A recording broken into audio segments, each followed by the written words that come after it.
Today's date is May 6th, 2026. My name is Yael Rosenfeld. I'm an 8th grade student at Bicultural Hebrew Academy of Connecticut. I will be interviewing my Grammy, whose name is Sharon Tubman, about her life and legacy.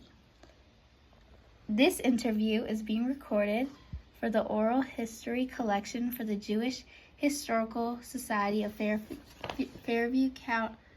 County's archives, as well as our family archives.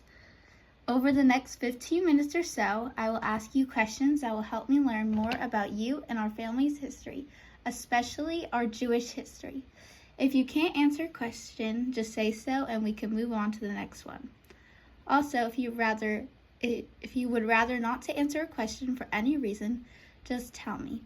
I want this to be fun and for you to feel comfortable at all times. Are you ready? Yes, and I have one thing I would just like to say before we start, because I realize how many grandchildren I have with red hair, and I don't know if you know where the red hair comes from. But I don't know whether it was a great-grandfather, my great-great-grandfather, or a great-great-grandfather who came over. He was a rabbi and he had red hair. And he wanted to settle in New York City, as many immigrants did in those days, when some of the rabbis thought that he was too liberal. Now, what too liberal means, I don't know, but this is the story that has been passed down for a couple of generations. So I just thought you might like to know. Yes. Let's start with you telling me your full name. My full name? Yeah. Okay, I'm off script. Okay. So, Sharon Tubman. Who are you named after, if you know? I am named after my great-grandmother. So my mother would pronounce it Saw Rivka, who raised my mother until my mother was about 5 years old, because her mother, my grandmother, was sick and couldn't take care of my mother. And so she was sent down with a family member, an uncle, my mother lived in the Bronx and her grandmother lived in Mississippi. So she was sent down to Mississippi, and her grandmother, Saw Rivka, raised her for about the first 4 years of her life. Okay, so, nice. That's who I'm named after. In this class, I have been learning about the immigration of Jews to the U.S. and other places. Do you know where your parents or family immigrated from?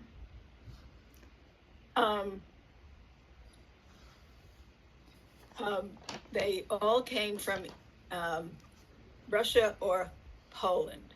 My grandfather on my father's side came from Russia, and he came to the United States when he was 12 years old because he was about to be inducted into the Tsar's army. Well, Jews did not fare well in the Tsar's army. I mean, there was no kosher dining room, and they were not treated well. So to escape the army, he and his father came here when he was 12 years old. On my mother's side,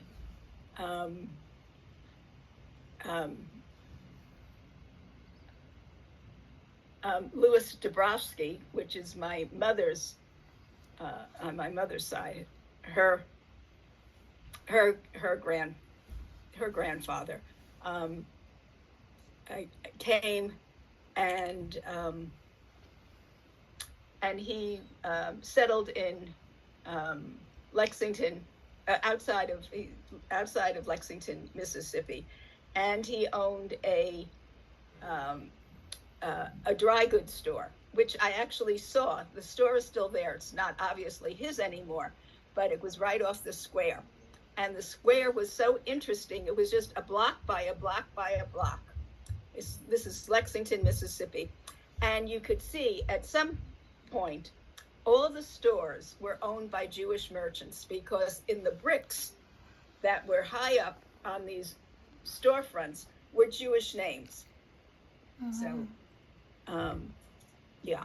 So, and then when other Jewish peddlers came through the town to sell things, and if they were Jewish, and if there was a Jewish store owner who had a daughter of marriageable age, they might invite that Jewish peddler in for dinner so they could see whether that would be a good match or not. Okay. That's funny. Before they immigrated to the United States, did they talk about what life was like before they left? Do you have any stories about Jewish life there? I inherited a few pieces of a letter.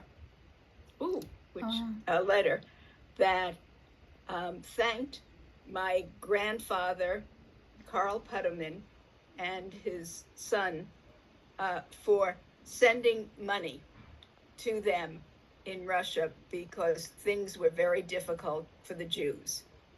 And that's all there is in that. I don't have the whole letter. I just have that little piece. And that's what it said. And then apparently I learned from other relatives that they didn't hear from him again. So we don't know what happened to him. Did your parents or anyone in your family experience or were they affected by the Holocaust or pogroms? How so?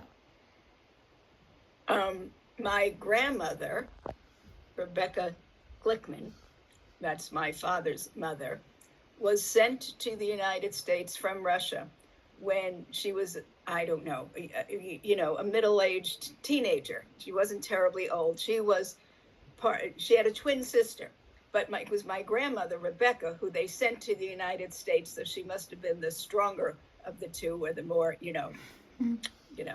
had a little more oomph in her.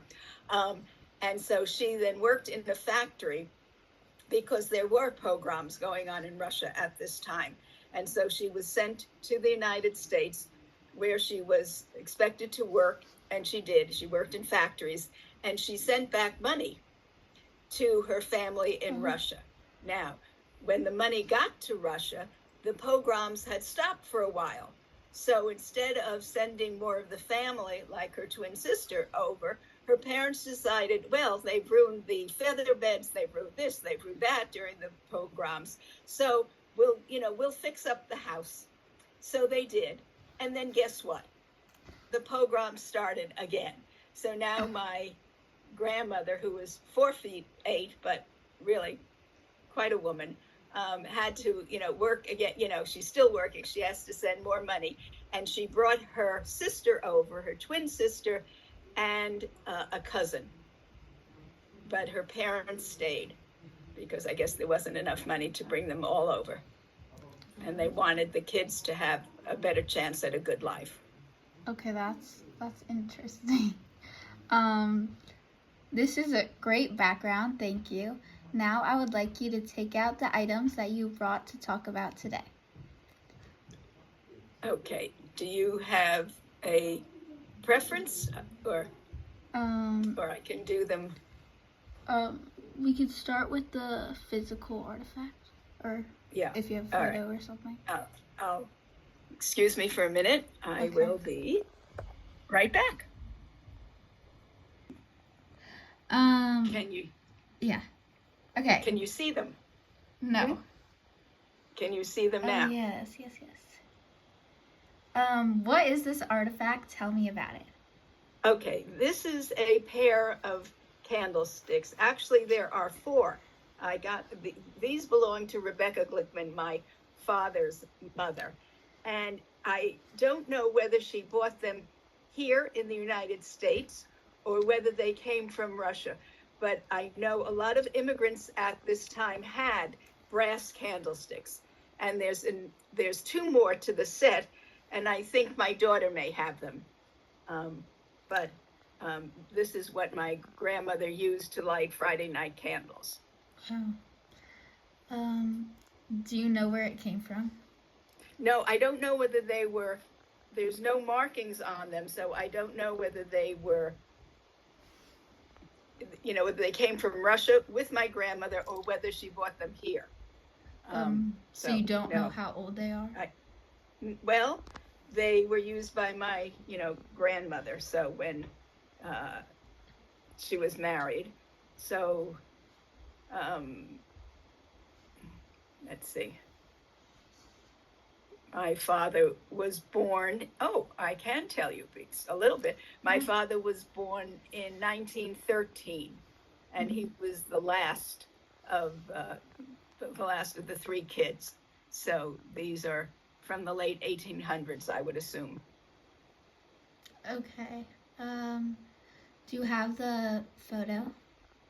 Yes, I have lots of photos. So this is, can you have that? Yes. This is a picture of Rebecca Glickman and my father and my mother and my brother. Bring it up a little. Yeah. That's good. Yeah. Yeah. Okay, should I start from the beginning? No. You can pick off where you left off. Yeah. And then the two little kids, I'm the little girl, and my brother is the little boy. And my mother is wearing that hat. That must have been the rage in those days, Oh, wow. So, is this better? Closer? Yeah. You're such a cute little girl. Oh, well, thank you. Okay. Where and when was this taken? All right, this was taken in Vermont Street in Brooklyn when I was, how old am I? 4, maybe? Wow. 3, 4? Yeah, 2, 3, something like that. So I wish I knew exactly. So at least more than 75 years ago. So, and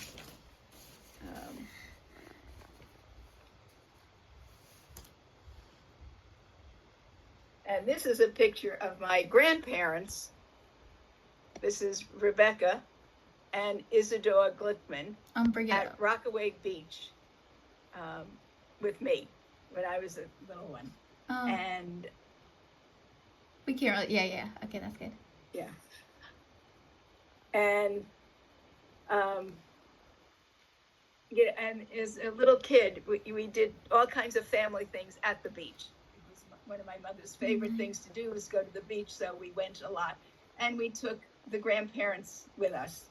So it was just a wonderful family time. And my grandmother was very short. My grandfather was very tall. So they were quite an interesting couple walking hand in hand down the street. But he was the one who came over to avoid service in the Tsar's army. And he was an artist. And he painted this beautiful picture on the wall of the tiny apartment house that was next door to where we lived.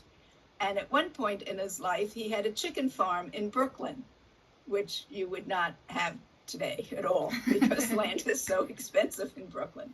But in those days, so. Nice. Okay. And maybe just.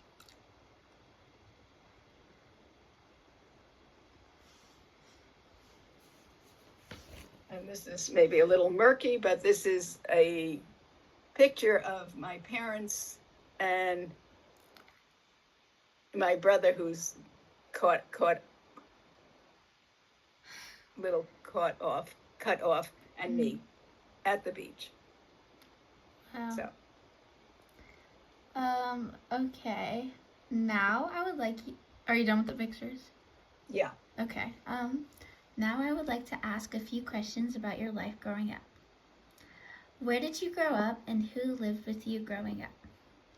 Okay, well, I was born in Brooklyn and we lived in a 3-story house, and my father was a physician, so he had his office on the 1st floor, and we lived on the 2nd floor, my mother and father and brother myself.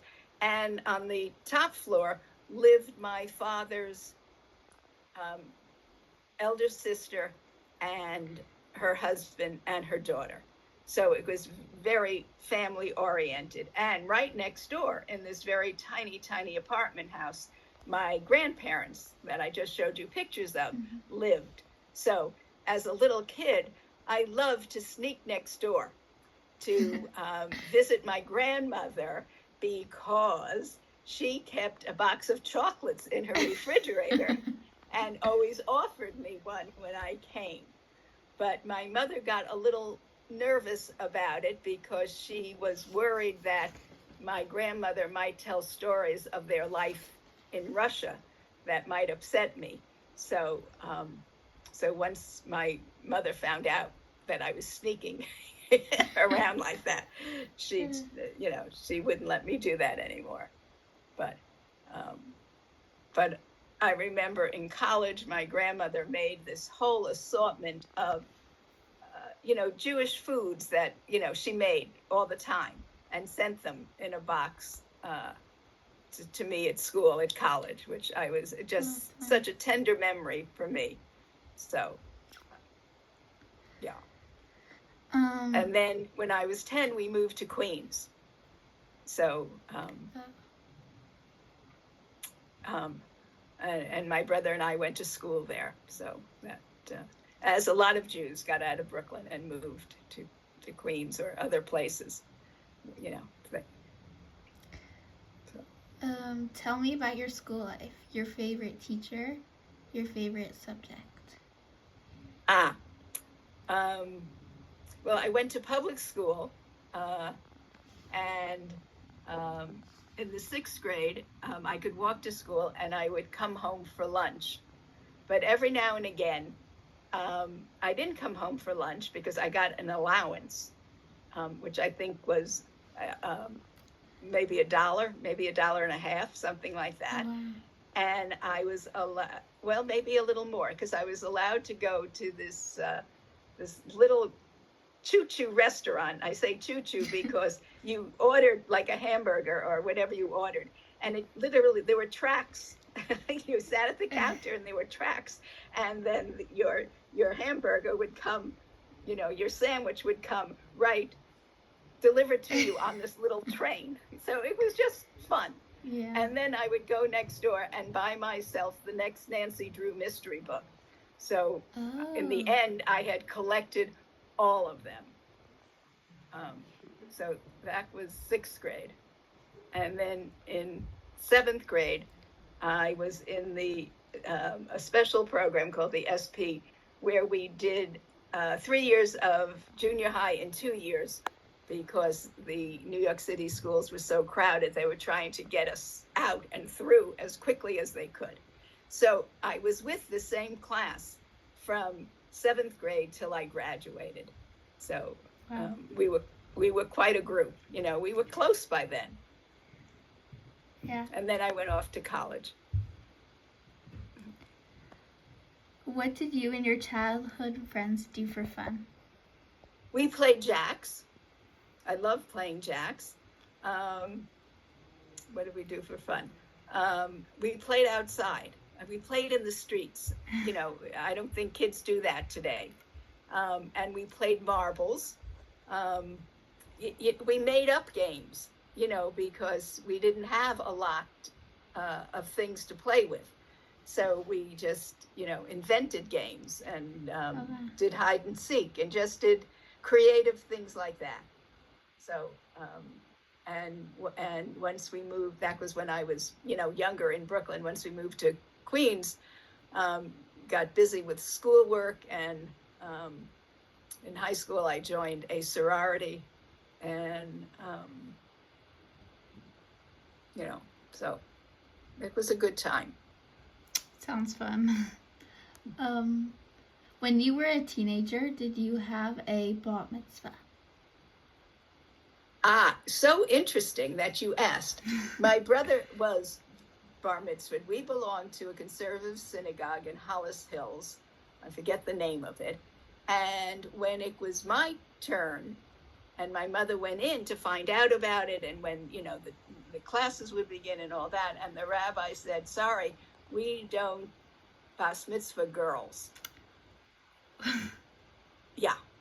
Oh. Yeah. Yes. Crazy. And my mother was quite upset. And so the rabbi offered to do some classes instead. But the rabbi didn't teach these classes, and he hired people to teach these classes. So we got a new teacher every week for I don't know how many weeks. And it was the same lesson. They started teaching us the Hebrew alphabet. So I got to know the Hebrew alphabet fairly, the beginning of it anyway. So, and after a while, I told my mother what was going on. And so we decided I didn't need to go back because it just seemed like not a good use of time, especially because it was Thursday afternoon, and exams were always on Friday at school. I would So like. it wasn't until I was an adult that I got interested in studying. And that's when I took your father and Alyssa to a Solomon Schechter school, and the head of the school offered classes for the mothers who were dropping off the kids. So that's what started my Hebrew education in a way. And then after I married Cy, he went to Torah study every Saturday morning. Well, and so I had to join him because, and I was just fascinated, especially being a retired English teacher. The stories just spoke to me, and I just was fascinated. And so now I wanted to participate in the discussion. And the people who came were religious Jews. We had non-Jews. We had a Protestant retired minister who came. It was, quite a discussion because we got more than, one point of view. And so then I wanted to be part of the discussion. So I would read the portion ahead of time and think about it. And then on Thursday night, I would talk over my interpretation with Cy, who was very kind and never once rolled his eyes at me because not quite sure what he thought of all my interpretations, but that got me hooked. So we went all the time. We were married, and I just loved that. And when I moved here, I went as well. So I would like you to pick your favorite Jewish holiday and describe how you and your family celebrated when you were a child. I think a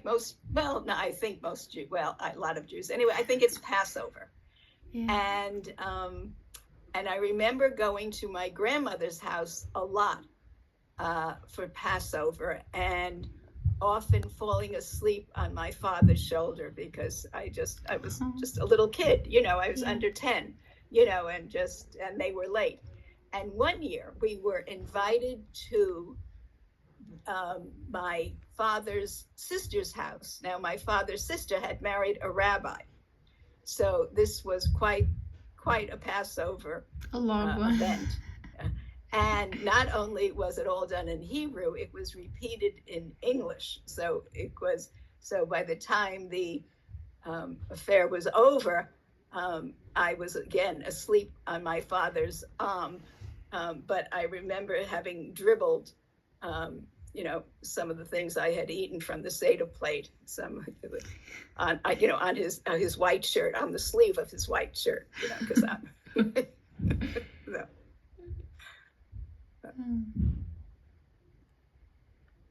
But my uncle's son, my cousin, Jerry Cutler, became a rabbi. He and his older brother became a rabbi because they were the 6th generation of rabbis on that side. And although my cousin really was fascinated with show business, he became a rabbi because that's what his father expected of him. So that's what he did. But he also moved to Los Angeles and and started a synagogue for showbiz, for Hollywood people, so they could come, famous people, that so they could come, and nobody would come up to them before or after, can I have your autograph? So it was a lot of famous Hollywood people at the time. um, so um, so he got a little bit. He did write a movie. He was good friends with some famous actors, so he did get a little bit of his show business in. So Wow. yeah, he did part of the service. Elizabeth Taylor probably doesn't. I don't know if you know who she is, but I do. She was Elizabeth Taylor. She converted to Judaism. She loved being Jewish, and in fact, when there was a hostage situation, she wrote and told whoever was holding them that, take me, send home the hostages, the American hostages, and take me, instead. But they didn't. But my cousin did part of her funeral service. And Elizabeth Taylor's? Yes. Whoa, that's cool. Yeah. And then he was friends with Mel Brooks, and when he would often do a Passover Seder at wherever Mel Brooks was. He was a great guy. He recently just passed. But did anyone in your family serve in the military? Good question. My brother did. He was in the Navy during Vietnam, I think. But he was a doctor in the Navy, so it wasn't as if he was, on the front lines. And my father, during World War I, was not conscripted into the Army, but he examined young men to see if they were fit for service. So he did serve that way. And that's all I think.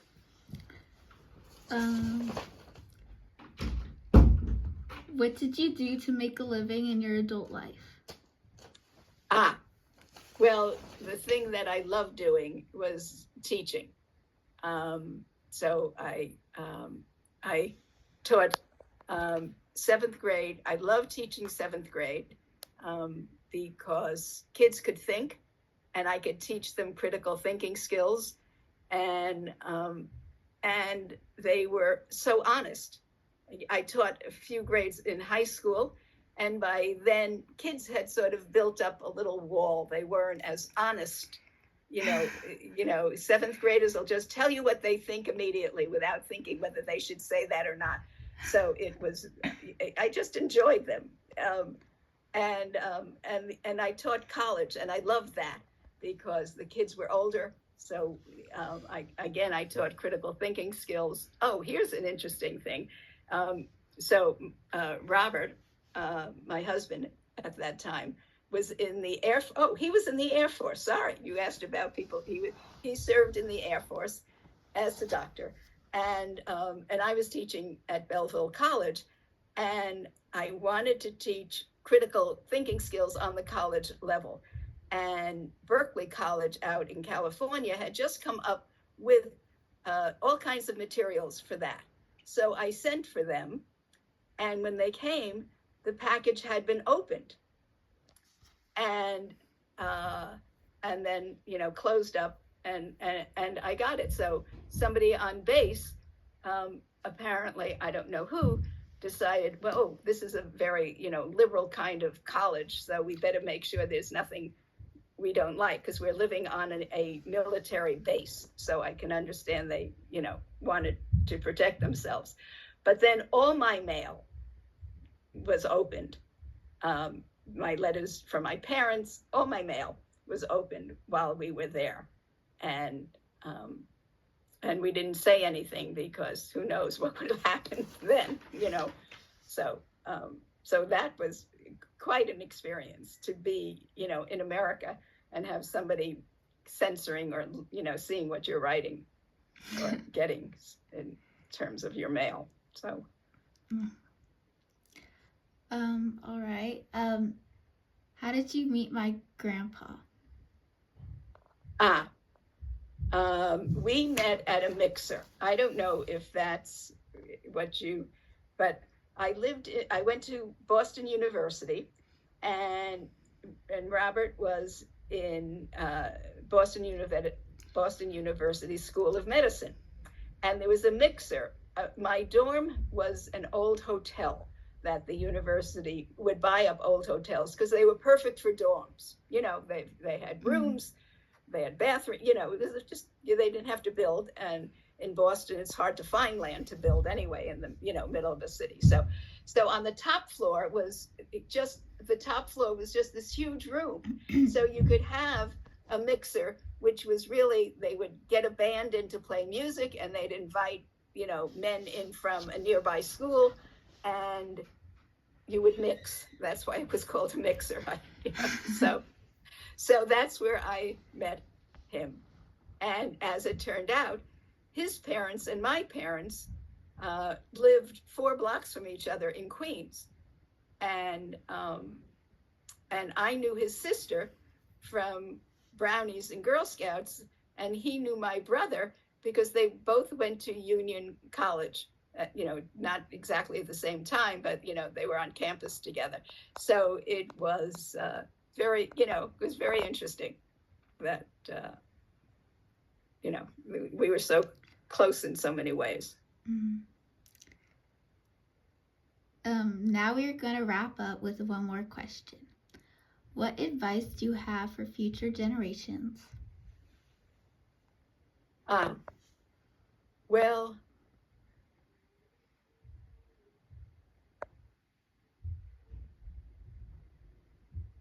your world is a little different growing up than mine. Mm-hmm. But I think what I have found most useful, I have made several, maybe more than several mistakes in my life. And the idea is to learn from your mistakes, because that's some of the best learning you can do. And then once you learn from your mistakes, chances are you won't make that same mistake again. You'll make others, but hopefully not that one again. So don't look at making mistakes or as failure. Just think of it as a learning experience, and what can you learn from that? And as a teacher, that was so important to me, because I remember teaching the Holocaust, and one little boy, and I thought I was doing a good job, but one little boy came up to me, and this is not, I was the only Jew in the entire school, so that was, the kids were not Jewish, none of them. And one little boy came in one day in the 7th grade, and he came up to me and he said, "Are we going to do that Jewish thing again today?" And I realized what I was trying to teach was obviously not what they were learning. So then I went home and I rewrote my entire curriculum, and I rewrote that entire curriculum so many times every summer. And then what I'm so proud of is that one of my 7th graders, when she was a senior, wrote to the Southern Poverty Law Center, wrote a grant, explained my unit on the Holocaust, and they Southern Poverty Law Center sent me $1,000 to continue and to get more materials, because I learned to introduce the Holocaust by talking about bullying, because the kids could knew what bullying was, because it went on all the time, maybe not in your school, but, in my school it did. And so that's how I could connect them on a sort of emotional level to being an outsider, or, so, and I learned that from that little boy who, said that to me. So, and don't lose your sense of humor. That's so important going through life. Okay. That's what I have found. My life has had ups and downs, but it's my sense of humor that has gotten me through. Sometimes it's been a dark sense of humor, but hey,